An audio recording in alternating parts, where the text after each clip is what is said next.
पुण्यातील रस्त्यांवरील खड्ड्यांमुळे राष्ट्रीय स्तरावर महाराष्ट्राचं प्रतिनिधित्व करणाऱ्या 22 वर्षाच्या एका पैलवानाची मृत्यूशी झुंज सुरू आहे।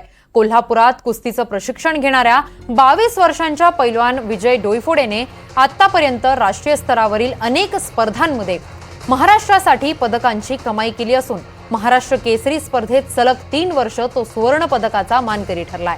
मात्र मागील आठवड्यात दुखापतीवर उपचार करून घेण्यासाठी पुण्यात आलेल्या विजयचा पुण्यातील स्वारगेट भागात दुचाकी खड्ड्यात आपटून अपघात झाला। यात आलेल्या विजयचा पुण्यातील स्वारगेट भागात दुचाकी खड्ड्यात आपटून अपघात झाला। यामध्ये विजयच्या डोक्याला जोरदार मार लागला असून तो अपघातापासून बेशुद्ध आहे। त्याच्यावर उपचारासाठी लाखो रुपयांची गरज असून घरची परिस्थिती बेताची असल्याने त्याच्यावर चांगले उपचार व्हावेत यासाठी आर्थिक मदतीचं आवाहन त्याच्या पैलवान मित्रांकडून करण्यात येत आहे।